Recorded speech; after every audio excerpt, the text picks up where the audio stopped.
My wife and her mom used sign language to hide her affair during pregnancy. They thought I was clueless. I waited until the delivery room when I signed back perfectly. I understood everything you said, and their whole act collapsed. Hey, Reddit. I never thought I'd end up writing here. But let's just say I learned the hard way that sometimes the quietest people catch the loudest lies. My story isn't about heartbreak as much as it's about clarity. And what happens when you stop pretending not to see what's right in front of you. Buckle up, because this one starts with a pregnancy and ends somewhere you wouldn't expect. I thought marriage was supposed to get easier once you made it past the first couple of years. 3 years in with Krista, I was starting to believe it. Steady job, decent house, and now she was finally pregnant. We'd been trying for a while, and when she showed me that positive test, I actually felt my knees go weak. I wasn't the kind of guy who cried, but man, I was close. Then she said her mom was coming to stay. Krista's mom, Linda, worked at a deaf center in another state.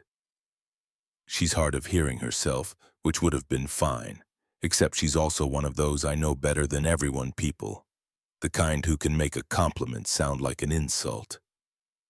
Krista was over the moon about having her there. I wasn't, but I played along because, first-time mom, hormones, nesting phase, pick your battle. When Linda arrived, she came in like she owned the place, hugged Krista, ignored me, then started signing about how small our house was. I caught that part easily.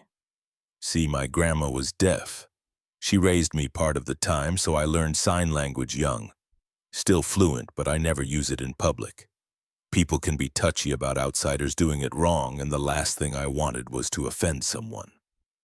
So I just kept that skill to myself. Krista knew I'd had a deaf grandma, but didn't know I could sign. The first couple of weeks went fine. They spent hours planning nursery themes, folding baby clothes, and obsessing over car seats. I mostly stayed out of it, doing my dad-to-be duties like putting together furniture and pretending to understand why anyone needs 3 diaper bags. Then things started to feel off.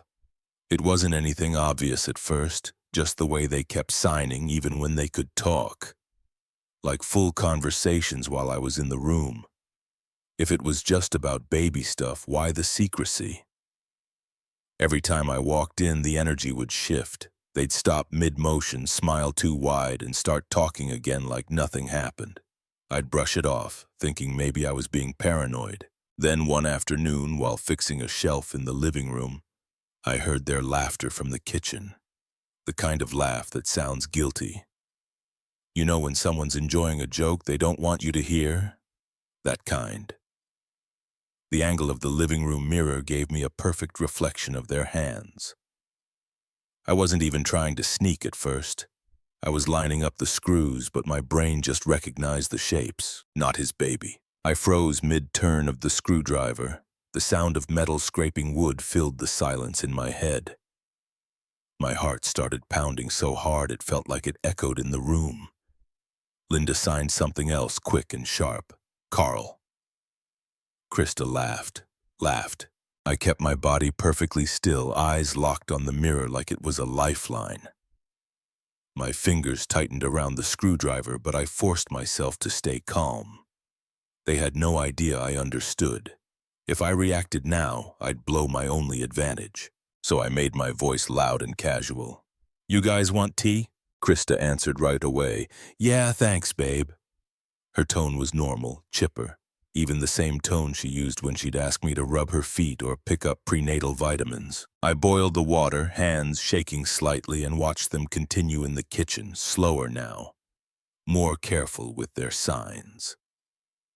Linda's movements got tighter, almost scolding. Krista's were defensive. Whatever they were saying, I couldn't see the rest. When I brought the tea in, both of them smiled, too big, too fake. Krista rubbed her belly like she just remembered she was supposed to act like a glowing mom to be. We were just talking about baby names, she said. I smiled back. Oh yeah, anyone's name come up? Krista glanced at her mom before answering. Not yet, sure. After that day, I couldn't unsee it. Every small moment started feeling staged. They'd whisper and sign across the room, laugh at nothing, or go quiet when I walked in. Linda would pat Krista's hand with this smug little smirk like she knew something I didn't. At night, I'd lie next to Krista while she scrolled through her phone, pretending everything was fine. I'd watch her face lit by the screen glow, wondering how many lies she told me in those same hands I used to hold when we watched movies. For the next few days, I tried to catch them again, but they'd gotten more careful. So I started paying attention to details. Timing of her texts, who she mentioned from work, how often she napped in the middle of the day. Every small inconsistency added up, and every time she smiled at me, I saw it a little clearer.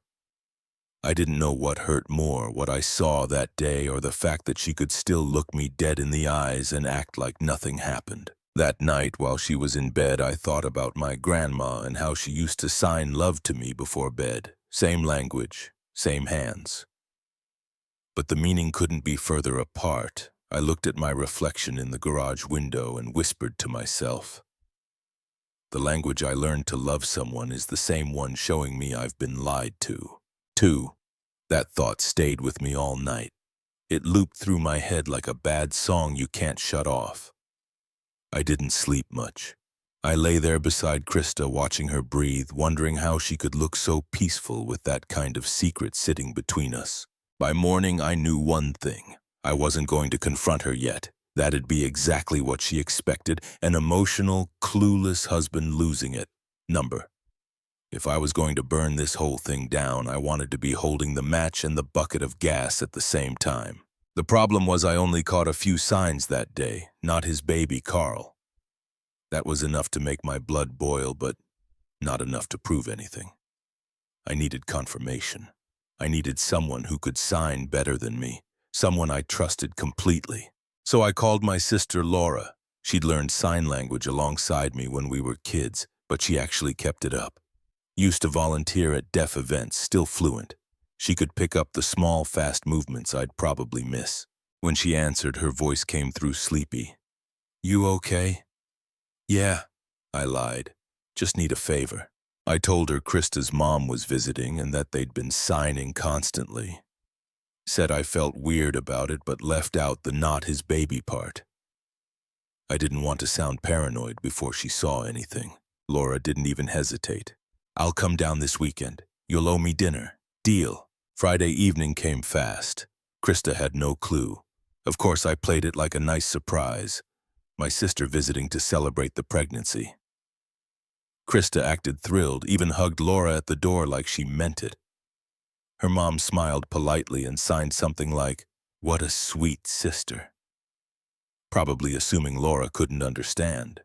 Dinner was set up perfectly. Krista made pasta. Her mom did her usual supervising and I poured drinks, pretending like this was just a regular family evening. The moment we sat down, the show began. Krista and her mom started signing before the salad hit the table. Fast, casual, but constant. I didn't even need to look at Laura to know she was catching it all. I just focused on eating, cracking light jokes here and there, keeping the room normal. At one point, Linda looked straight at me while signing something that made Krista laugh so hard she covered her mouth. I smiled back, chewing slowly. "What's the joke?" Krista waved a hand. Nothing. Mom just remembered something funny." Sure she did. The rest of dinner went by painfully slow. Linda signed almost non-stop, hands moving like a machine. Laura stayed quiet, nodding occasionally, pretending not to notice. When dessert came out, Linda excused herself to make a phone call, and Krista followed her to the living room. The second they were gone, Laura leaned in. "We need to talk later." That sentence alone made my stomach twist. When Krista and her mom came back, Laura acted perfectly normal, laughed, complimented the food, asked questions about the baby.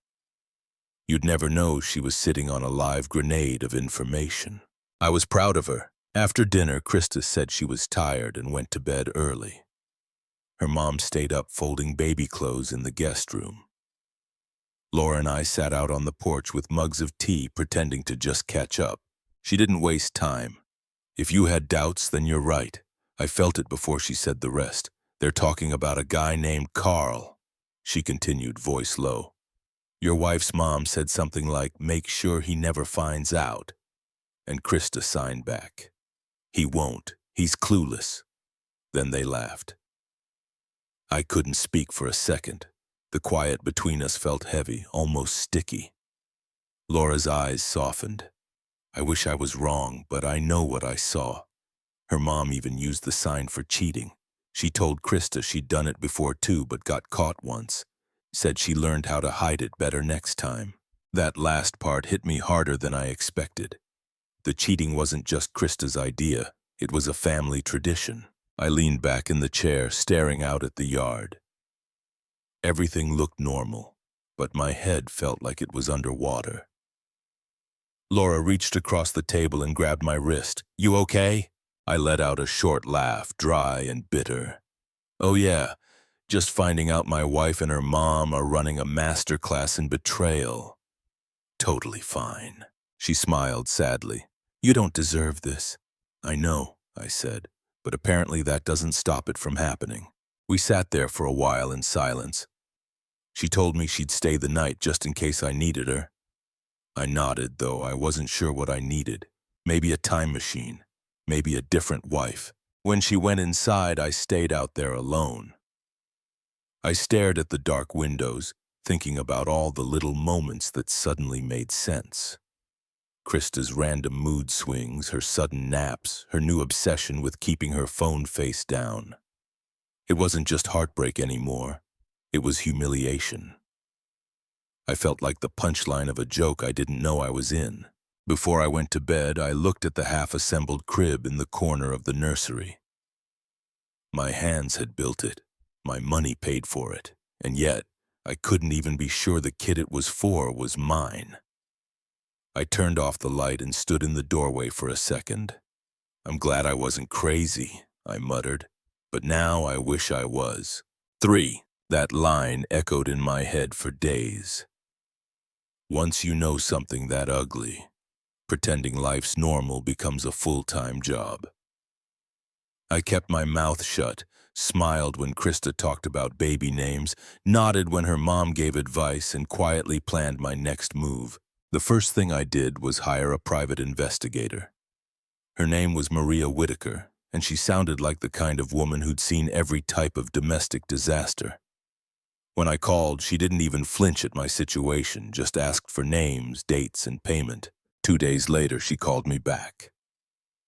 Her voice was calm, professional, but I could hear the edge behind it. You were right to reach out, she said. Your wife was involved with a man named Carl Harper, former co-worker from her old center. He sent her $5,000 about 6 months ago. My hand tightened around the phone. Why? Hard to say, but the message history suggests guilt money. I pulled transaction screenshots and emails. It lines up with when she stopped going to her old job. I sat there at my desk, staring at the blank monitor. Anything else? Maria hesitated. Yeah, there's another guy, Adam Cole, local, frequent texts mostly at night, flirty messages, looks like something brewing. I leaned back in my chair and exhaled. So not only was I raising another man's kid, but she'd already lined up her next one, efficient at least. Keep digging, I said. Maria chuckled. Oh, I plan to. That night I watched Krista set up the baby bassinet in the corner of our room. She hummed under her breath, glowing like the poster child for maternal bliss. Meanwhile, my phone buzzed with an email from Maria. Proof. Screenshots of payments, names, even timestamps. I scrolled through it slowly, like rereading a nightmare just to confirm it's real. The $5,000 deposit had gift in the memo line. What kind of gift costs $5,000? That's when the idea hit me.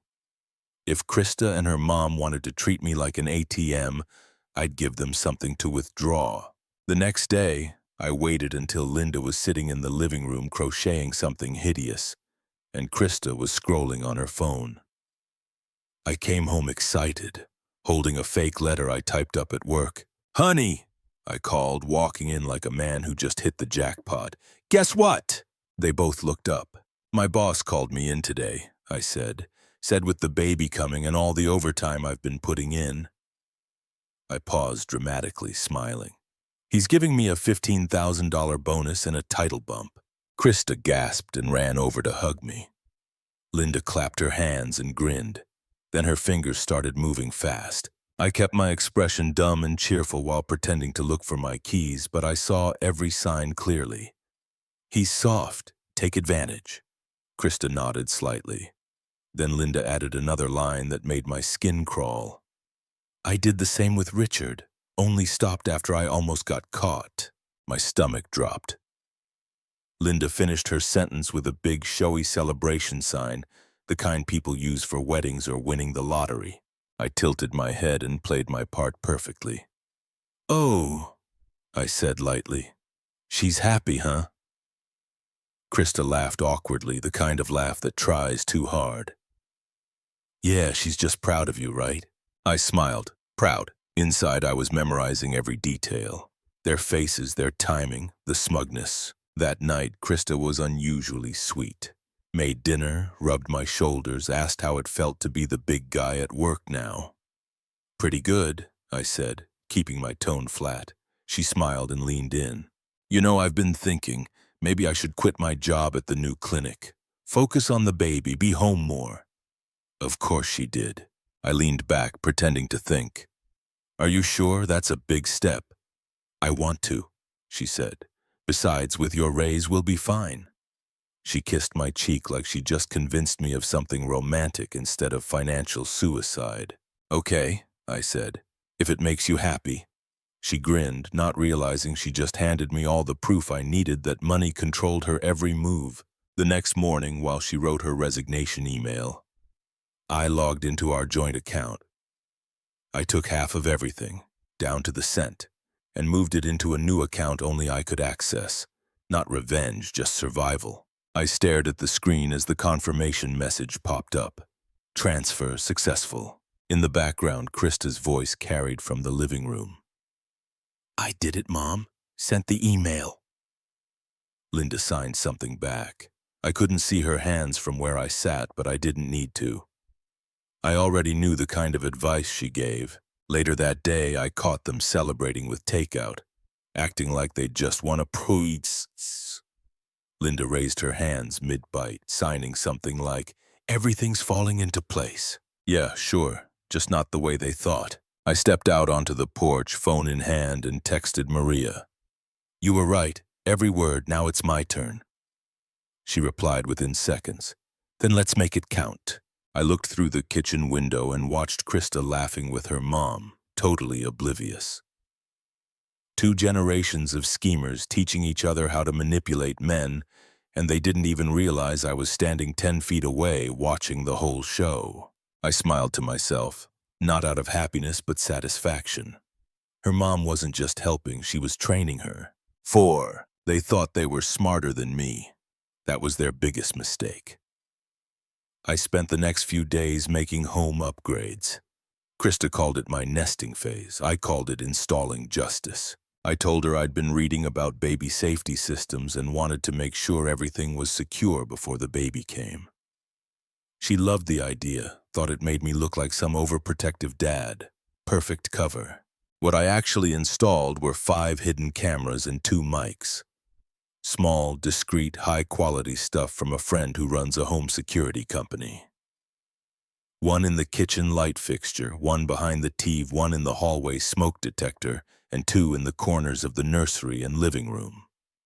The mics were wired near air vents so voices carried naturally. I let Krista see me set up the fake baby monitor cameras so she'd feel comfortable, thinking that was all there was. I even downloaded a monitoring app she could access, filled with harmless footage of empty rooms. Meanwhile, I had a separate private feed linked directly to my phone and laptop. Once it was all working, I tested it by pretending to leave for groceries and then sitting in my car outside. Within 10 minutes, Linda started signing to Krista about me being naive but useful.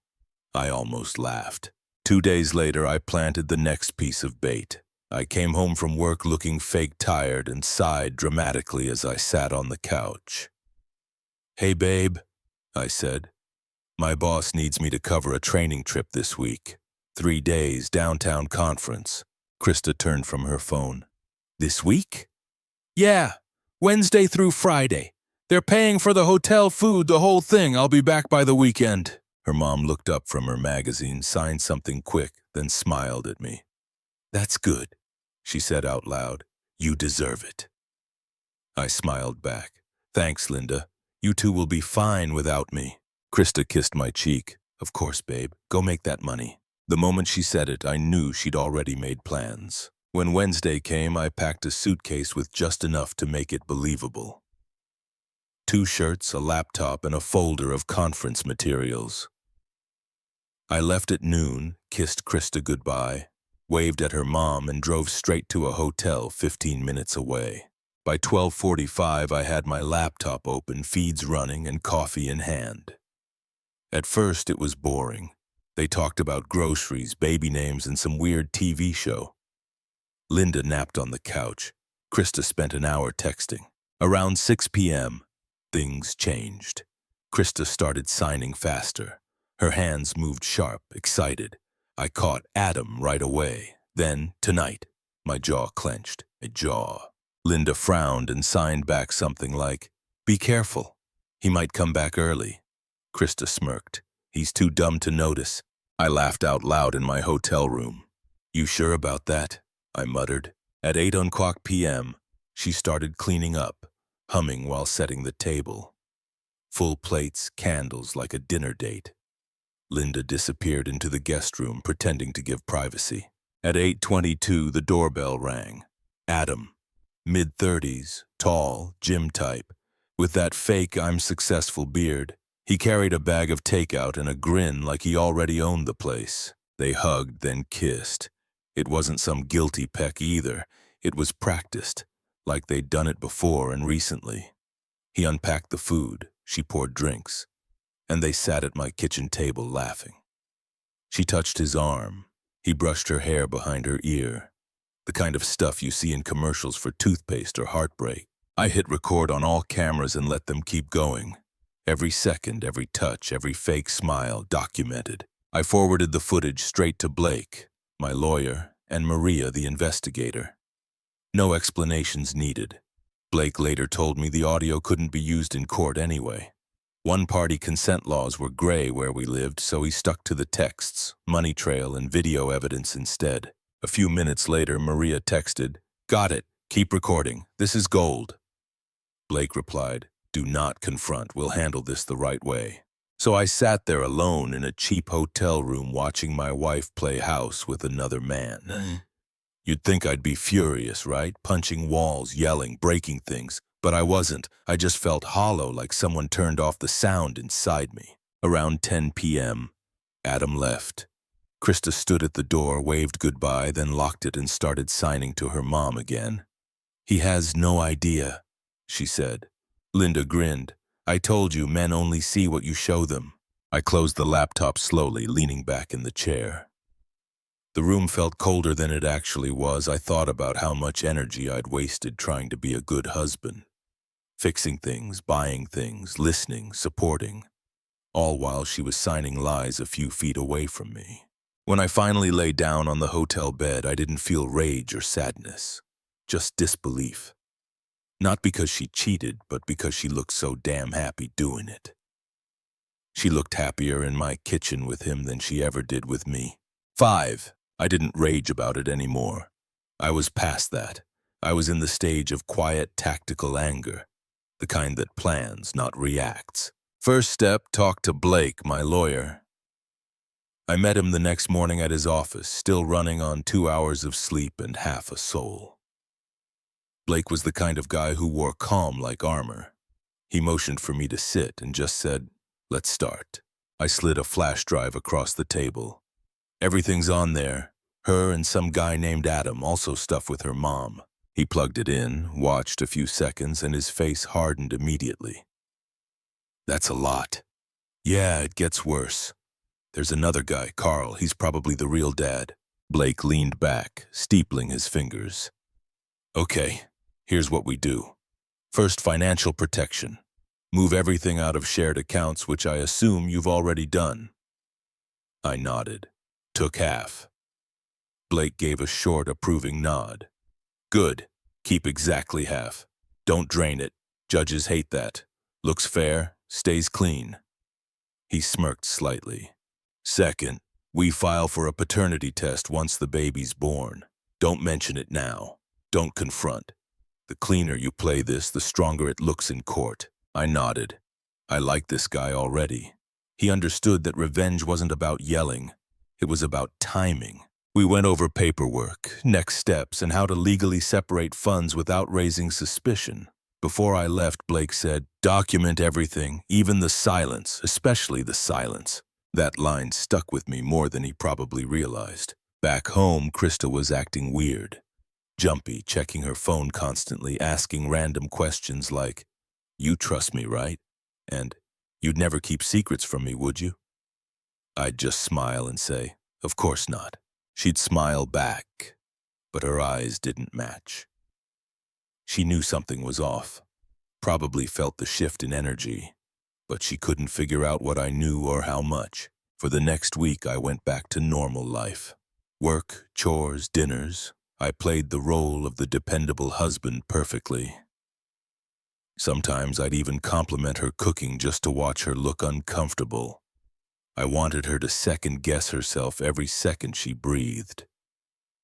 Then one evening, Krista came into the kitchen with her phone in hand, pretending to scroll. "My dad's coming to town next week," she said. "He wants to be here before the baby's born." That made me pause. Richard, the only person in that entire family I actually respected. Quiet, polite guy, worked long hours, kept to himself, always treated me with genuine kindness. I actually felt bad for him. He had no idea what kind of circus he'd married into. When Richard arrived, Krista and her mom picked him up from the airport.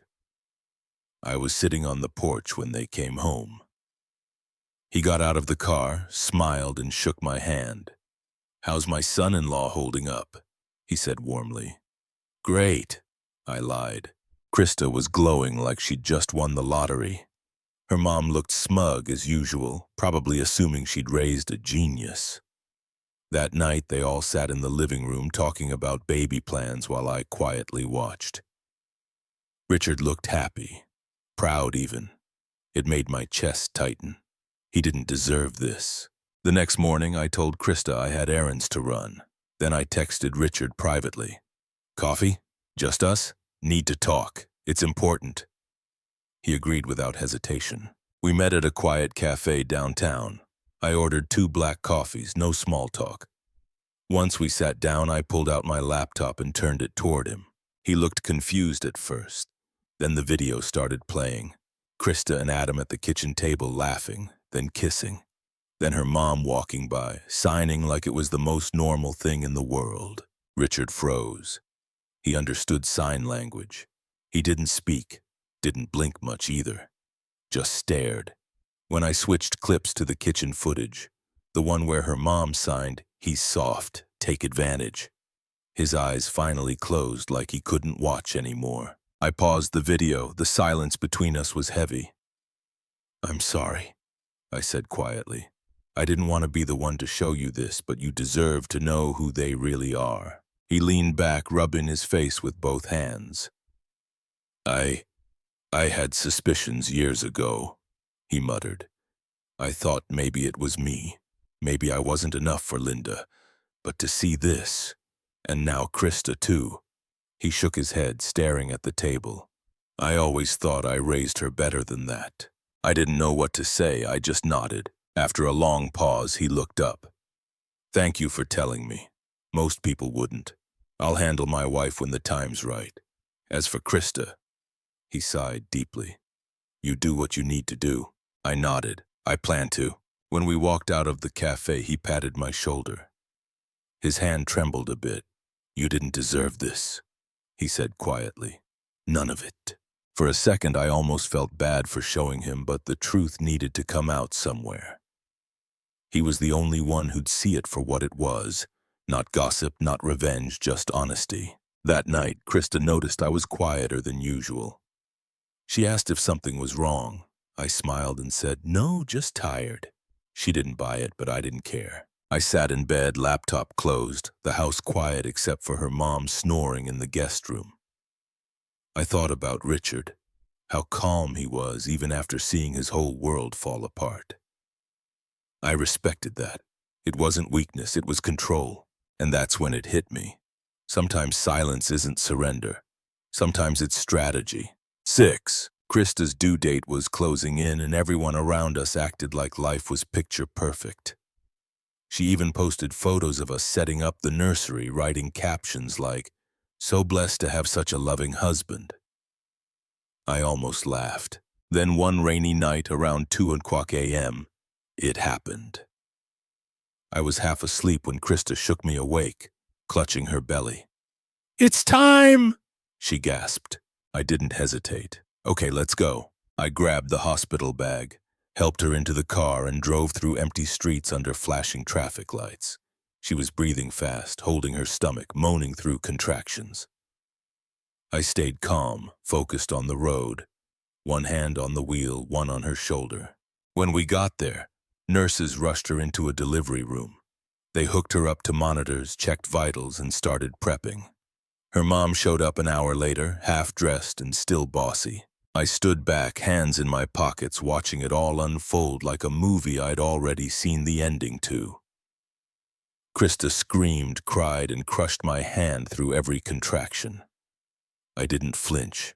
I just told her to breathe, counting out loud while her mom signed things like, "Almost there," and "So strong." After a few long hours, there it was. A baby's cry. Loud, sharp, real. The nurse smiled and held up a tiny red-faced boy. "Congratulations, Dad." I didn't react. My heart didn't even twitch. The word Dad didn't belong to me anymore. They cleaned him up, wrapped him in a blanket, and handed him to Krista. She looked exhausted but glowing, whispering, "He's perfect." Her mom stood beside her, signing, "Beautiful baby," through tears. I watched from a few feet away, arms crossed. I didn't feel hate, just distance, like I was watching strangers play family in my house. A few minutes later, a nurse came over with a clipboard and a polite smile. "Sir, we just need you to sign the birth certificate when you're ready." That was the moment. I took the clipboard, looked at the blank line next to father, then slowly placed it back on the tray. My voice was calm, steady. "I'll need a paternity test before I sign anything." Krista blinked, confused. "What?" I said I want a test before I sign. The nurse looked caught off guard. "Sir, that's perfectly fine. We can arrange that." I nodded, already knowing Blake had filed to block the paternity acknowledgement until the test results came in. But Krista's voice cut through, shrill. "Why would you say that? He's your son." I didn't answer. I just looked at her, then at her mom. Linda started signing rapidly, sharp, frantic movements. I caught every single word. "What's he doing? Don't let him act hurt. Make him stop." I didn't even blink. I just lifted my hands. And for the first time in months, I signed back perfectly, fluently, clearly. "I've understood everything you've said for months." Their faces froze like someone hit pause. Krista's mouth opened, but no sound came out. Her mom's hands dropped to her sides. Even the nurse stopped moving, her eyes bouncing between us like she'd walked into the middle of a foreign film without subtitles. The silence in that room was deafening. Krista finally stammered, You understand sign?" I nodded once. "I always have." She stared at me, pale, trembling, like she just watched her house burn down. The nurse cleared her throat awkwardly. "We can, schedule the paternity test after you're both discharged. It's standard procedure." Krista's mom tried to say something, but her voice cracked halfway. She looked at her daughter, then back at me, like she was realizing for the first time that I hadn't been the fool in this story. I stepped back from the bed, adjusting my jacket. "I'll be outside." Krista called after me, her voice small and breaking. "Please don't do this right now." I turned once, met her eyes, and said flatly, "Right now is the only time that matters." Then I walked out, I sat in my car watching the hospital lights flicker in the rain-soaked windows. My phone buzzed with a text from Blake. "Call me when it's done. We'll move forward immediately." I put the phone down and just sat there, hands on the steering wheel, staring at nothing. I thought about all the noise the last few months brought. The fake affection, the lies, the whispers, the secrets and sign language. And now finally there was nothing left, just quiet. And for the first time in months, the silence actually felt peaceful. 7. I kept that peace for 3 days straight. Didn't answer Krista's texts. Didn't visit the hospital again. Didn't explain myself to anyone. I just waited for the results. Blake handled everything from there. He was colder than a surgeon. The hospital released the baby's medical swab to an accredited lab the next morning, and Blake arranged a proper chain of custody buckle test for me the same day. Everything went straight through his office. Fast, clean, no contact with Krista. The paternity test came back faster than I expected. He called me personally. 0%, he said flatly. 0? I asked, even though I already knew. Not even a trace, you're in the clear. There it was. The official confirmation that the baby I'd been preparing for, the one I'd built a nursery for, had nothing to do with me. Blake didn't waste time. "I'm filing the legal separation and paternity disestablishment today. You'll be free of any financial responsibility once it's approved. Keep your head down and don't contact her until the paperwork is signed." "Gladly," I said. The next day, I got a call from a number I didn't recognize. It was Richard. His voice was rough, like he hadn't slept. "I confronted her," he said quietly. "She didn't deny it. She admitted everything, so did Krista's mom." I didn't say anything. He continued, "I filed for divorce this morning. 30 years of marriage down the drain, but I'd rather lose that than keep living in lies." I could hear him breathing hard, like he was pacing. "You did what I should have done years ago. Faced the truth. I kept pretending not to see the cracks because it was easier. I won't make that mistake again." I finally spoke. "You don't owe me anything, Richard." He let out a short, humorless laugh. "Maybe not, but I respect you more than I can say for my own family right now." 3 days later, Krista finally reached out. 21 missed calls, 12 texts, 2 voicemails. The last message just said, "Please just meet me once." Against my better judgment, I agreed. Curiosity, maybe? Or closure. We met at a cafe downtown. The same one we used to go to after her doctor appointments. She looked exhausted. Makeup smeared, hair unwashed, hands shaking slightly. The second she saw me, she broke down crying. "I don't even know where to start," she said. "Start wherever you like," I said calmly. She rambled for 5 straight minutes. Denial, blame, excuses, apologies. Everything in rotation. "It was just one mistake." Then, "You were distant," followed by, "I didn't know how to tell you." I let her talk until she ran out of words. Then I leaned forward. "You cheated. You lied. And you let your mom coach you like it was some kind of sport. I knew everything, every conversation, every plan, every time you thought I was too dumb to notice." Her eyes widened. "You saw everything?" "Everything," I said. "And I didn't stop you because I wanted the truth, not a confession." She covered her face, sobbing. "I don't even love him. It meant nothing." "Then I guess you lost everything for nothing," I said quietly. She reached for my hand and I pulled it back. "It's over, Krista. The baby's Carl's. You'll be hearing from my lawyer." Her voice cracked. "Please don't ruin my life." I looked her dead in the eyes. "You already did that yourself." I stood up, dropped a few bills on the table for the coffee I didn't touch, and left without another word. On the walk back to my car, I texted Maria, the investigator. "Loop Carl Harper in through Blake. Tell him he needs to arrange his own test." She replied a few minutes later. "Done. You're free." And just like that, I was. 2 months passed. The divorce paperwork was finalized. It went through as an uncontested summary dissolution. No kids, no fight, just signatures in silence. Krista moved out of state, apparently living with her mom again. Somewhere along the way, I stopped checking my phone for messages that would never come. I stopped replaying old footage in my head. I started sleeping again. Last week, I met Richard for coffee.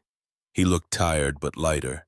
He told me his divorce was almost finalized and that he'd started volunteering at a local animal shelter. He laughed when I joked that he'd replaced 2 loud women with 20 quiet cats. As we stood up to leave, he shook my hand firmly and said, "I'm proud of how you handled this, son." That word hit harder than I expected. Krista used her hands to lie. I'm using mine to start over. YouTube just dropped this new hype feature. If you're hooked on this story, smash that hype button. It tells YouTube, this video deserves to blow up.